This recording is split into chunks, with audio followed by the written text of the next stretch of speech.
Simple truth is that when we sign on the dotted line for a so-called loan or mortgage, our signed pledge of payment, backed by the assets we pledge to forfeit should we fail to pay, is the only thing of real value involved in the transaction. To anyone who believes we will honor our pledge, that loan agreement or mortgage is now a portable, exchangeable, and saleable piece of paper. It's an IOU. It represents value and is therefore a form of money. This money the borrower exchanges for the bank's so-called loan. Now, a loan in the real world means that the lender must have something to lend. If you need a hammer, my loaning you a promise to provide a hammer I don't have won't be of much help. But in the artificial world of money, a bank's promise to pay money it doesn't have is allowed to be passed off as money, and we accept it as such.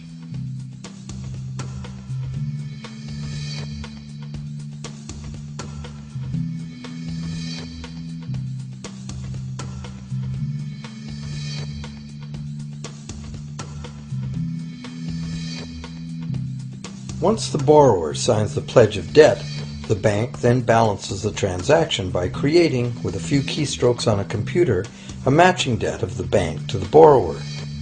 From the borrower's point of view, this becomes loan money in his or her account, and because the government allows this debt of the bank to the borrower to be converted to government fiat currency, everyone has to accept it as money. Again, the basic truth is very simple. Without the document the borrower signed, the banker would have nothing to lend. Have you ever wondered how everyone, governments, corporations, small businesses, families, can all be in debt at the same time and for such astronomical amounts? Have you ever questioned how there can be that much money out there to lend? Now you know. There isn't. Banks do not lend money. They simply create it from debt. And as debt is potentially unlimited, so is the supply of money. And as it turns out, the opposite situation is also true. Isn't it astounding that despite the incredible wealth of resources, innovation, and productivity that surrounds us, almost all of us, from governments to companies to individuals, are heavily in debt to bankers? If only people would stop and think, how can that be? How can it be that the people who actually produce all the real wealth in the world are in debt to those who merely lend out the money that represents the wealth? Even more amazing is that once we realize that money really is debt, we realize that if there was no debt, there'd be no money.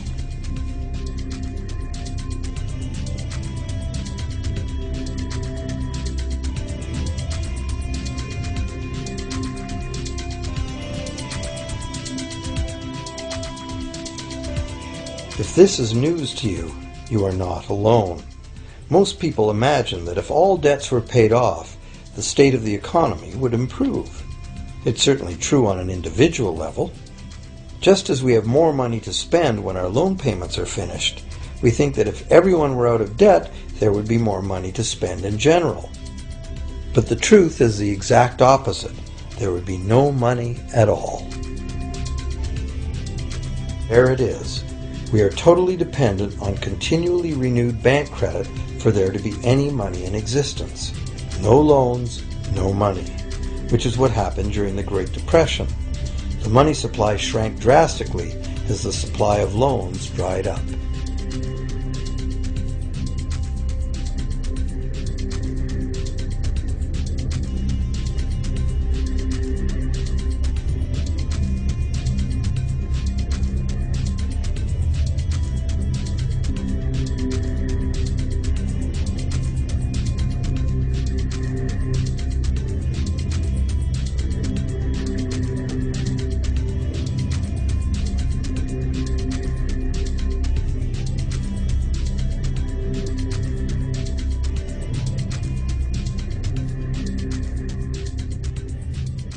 And that's not all.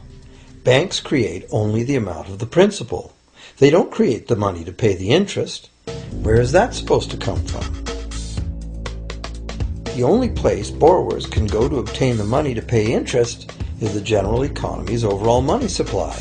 But almost all that overall money supply has been created exactly the same way, as bank credit that has to be paid back with more than was created.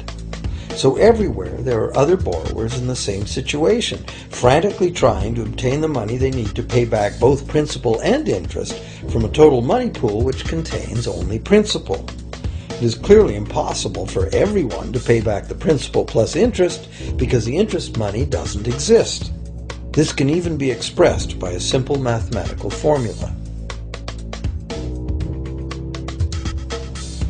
The big problem here is that for long-term loans such as mortgages and government debt, the total interest far exceeds the principal.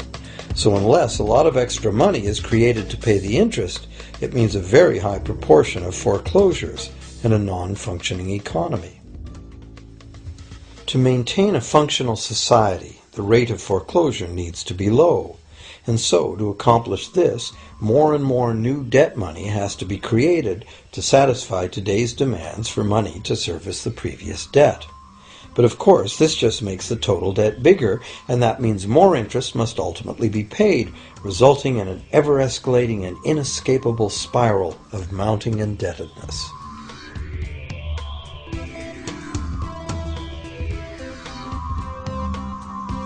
It is only the time lag between money's creation as new loans and its repayment that keeps the overall shortage of money from catching up and bankrupting the entire system. However, as the bank's insatiable credit monster gets bigger and bigger, the need to create more and more debt money to feed it becomes increasingly urgent. Why are interest rates so low? Why do we get unsolicited credit cards in the mail?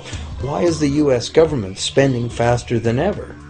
Could it be to stave off collapse of the entire monetary system?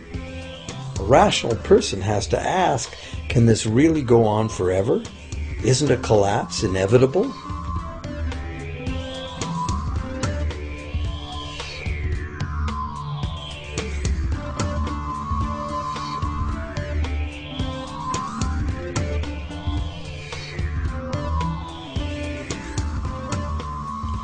Money facilitates production and trade.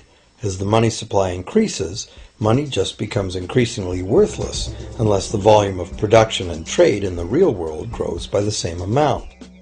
Add to this the realization that when we hear that the economy is growing at 3% per year, it sounds like a constant rate, but it's not.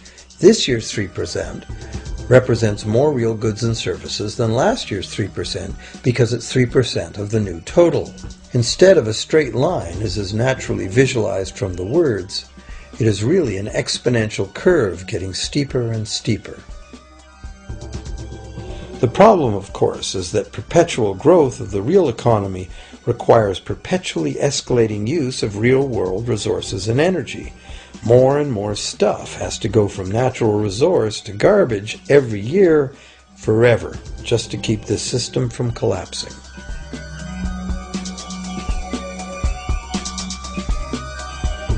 What can we do about this downright scary situation? For one thing, we need a very different concept of money.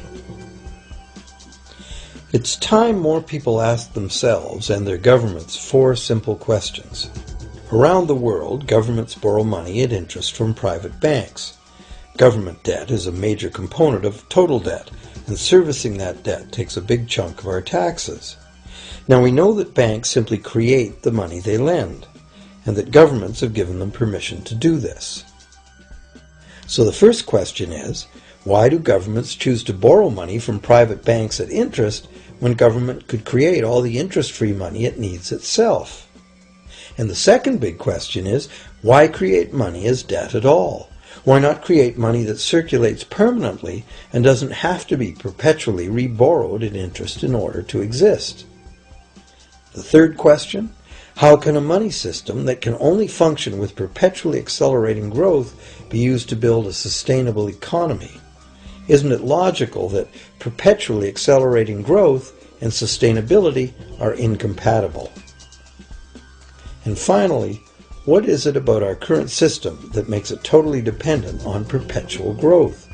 What needs to be changed to allow the creation of a sustainable economy?